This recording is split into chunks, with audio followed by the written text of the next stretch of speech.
Merci. Welcome. Welcome. So, Pau, Yeah. you've had 2 8-figure exits. You have started multiple companies, invested in more of them.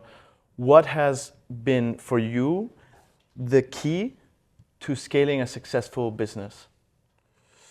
Well, this is a tricky question because it depends a lot on the business and the personality of each entrepreneur, each chef, But I would say that there is 2 phases. The first phase is to construct a very solid base in the beginning because it's like a building. You cannot construct many floors if you don't have a real solid base. And in order to do that, is when you start a business from scratch.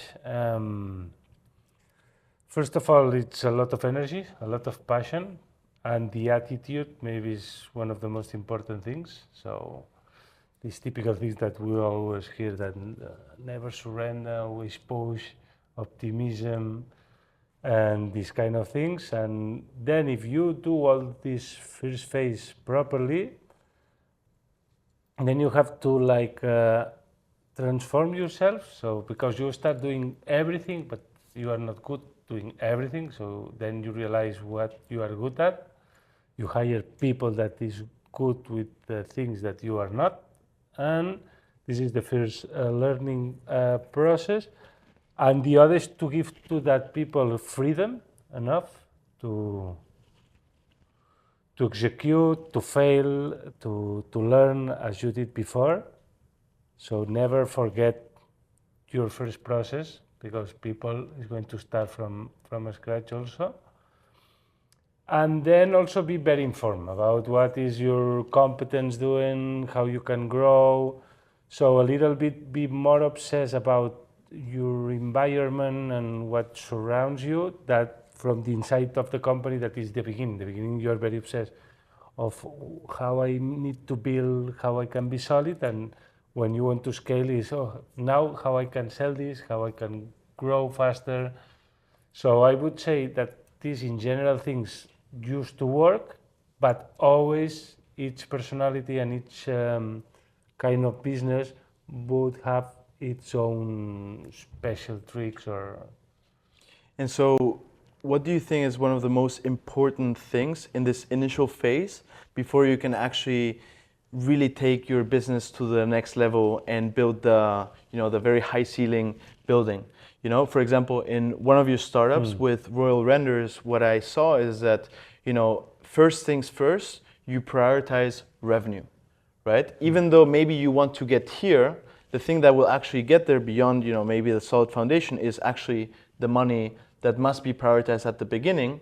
So where can that money be generated first so that then it can be reinvested to actually go then towards where we really want to go? Do you agree with that? And how important is it to prioritize cash to build that foundation early in the startup phase? I would say that cash it's so important that it's not important. I mean, all the business needs cash. So everyone focus on cash. So if you focus on cash, it's not enough. So in the beginning, as I said, is the structure, a solid structure, and this means a solid team, a solid idea about what you are selling, a solid commercial net. So all the things do it very, very structured, very thinking always that this can grow. So it grows, it needs to endure. So how I do that, this team endures, this commercial plan endures, my products survive because, for example, Royal Renders is a technological problem. How I survive to all these technological new things that are coming. So this is what I mean by these solid things. The money, if you do properly these things, is going to come. And the money, when you are a startup, is an urgency. But when you are a big company, it's an urgency too. All the companies need money all the time. So money is like, it's the basic thing, it's the fuel of all the companies. So of course, if there is no fuel, there is no company. So yeah. No, please. Please. And how actually, how do you find top talent when you maybe don't have the necessary resources? And even if you have the resources and you manage to find the talent, how do you actually retain it? Well, yeah, this is like when you are in a startup, you don't have the money to hire people with experience, so you need to create experience with them. So you like pay attention in different things that like what would be the experience, like the will that this person have the endurance or the optimism to be in this first process that is going to be hard, that they don't care if they have to do some extra hours from time to time. So they have the same passion as you, they believe in the project, and they want to grow with you. So I would say that in this first phase, it's going to be more like creating the talent, and it's not easy, and you will make mistakes. But then also, I think it's very important that you will make mistakes, so don't hesitate to fire people if you see that they are not working. If you try everything you think you could and you realize that it's not going to work, well, fire them. It's no problem. It's business, okay? And look for another. And then when you are big enough that you can spend money with talent, also be careful, because then you have to fire even faster, because if this person is not good enough and you are paying a good salary, then even be faster than that. And then, as you said, if it's a very, very good or a key person, try to make with her or him some sort of partnership that could endure, that can last time and even be forever. I wouldn't say forever, but for a long time. You know, and having been part of different companies, invested in different ones, what do you see as the main mistakes people do when it comes to splitting up equity?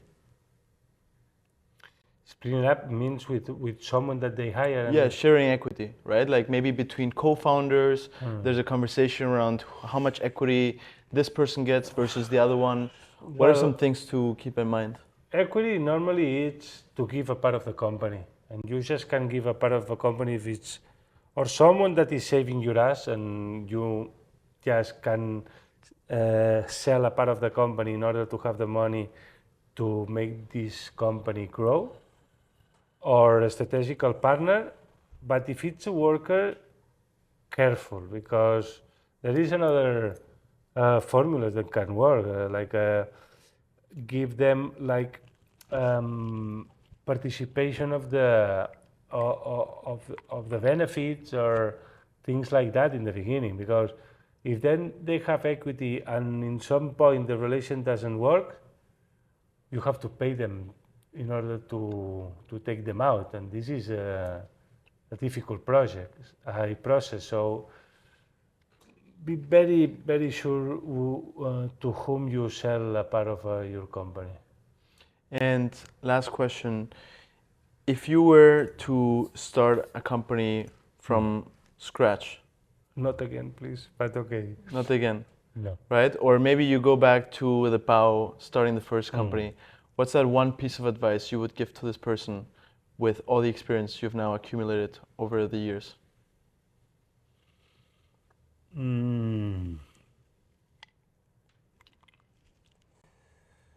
Okay, prepare yourself for the hardest but the most rewarding in many senses year of your life. Ready. Yeah, and this year can be half a year or 1 year and a half or two, but at least Or 1 longer. year. Or longer, yeah. Much longer. Well, no, the energy you are going to put the first year, if it's more than 1 year and a half of 2 years, you are going to have health problems probably.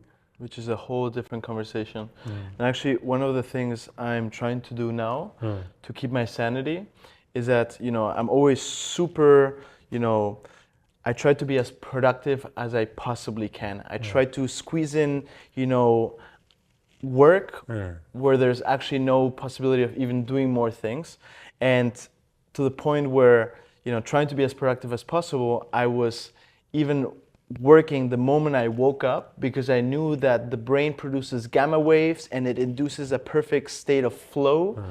And now one of the things I do is that I just take the mornings completely for myself because like waking up and immediately going straight to work made my brain think that I constantly have to do more things. It's never enough.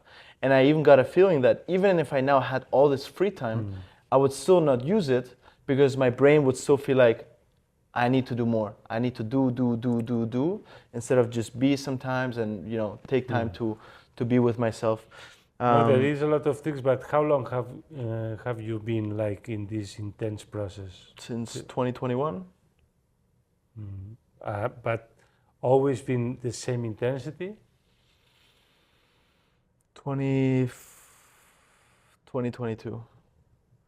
So 2021 was like a game, no? 2020, 2021 game. Game like seeing Yeah, for sure. 22 you said, February. I'm gonna do this, no matter what. We launched officially February of 2022. That's when it started getting really real. And I think it's like really the most intense has been starting, late 2022 probably. Till now.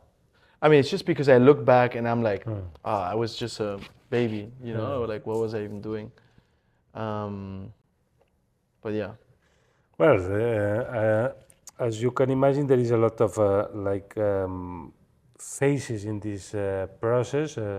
For me, the first year was very intense, and then all went just perfectly.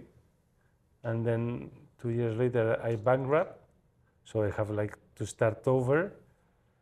But you have like a break times, connections, times, very short, but break times.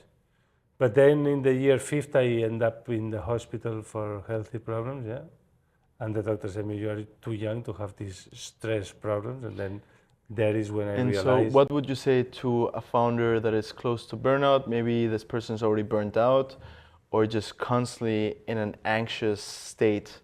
And sometimes you have to do a step back to do 3 forward.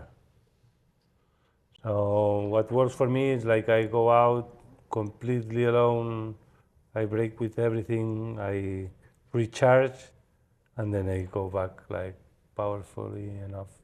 Yeah. But the things you do are like intermediate, and maybe they are working. Are they working? Yeah. and I mean, even taking time off can be seen as something productive. Actually, I've even found that, for example, it's very productive. Sometimes, like even when I was skiing and I said, I'm gonna completely disconnect. While I was going down the slopes, I was like coming up with all these ideas because I was not thinking about things. Yeah, but this is the problem. The thing is that I realize when you do like a holidays or you break, you do a break. Okay, first week you are not doing any break. First week you are more calm and you think more. Second week you start that the washing machine start to slow down because all the ideas are there and you cannot apply them, so you cannot have more of them. And the third week is when you are really. So this is a real step back. Sometimes we don't have 3 weeks, of course, but then you have to do things that give more intensity to these weeks. For example, no phones, not conversations with anyone, no fuel for your thoughts, But when you are skiing and you are thinking, of course it's better than being here in Barcelona working in the office, but you are still there. And to wrap up, can you very quickly introduce yourself? Who is Pau? And also, what's the biggest value you've gotten from joining Charisma Select? Whether it was meeting, a new lifelong friend, maybe a business partner, maybe you learned something during one of the think tanks, a fresh new perspective.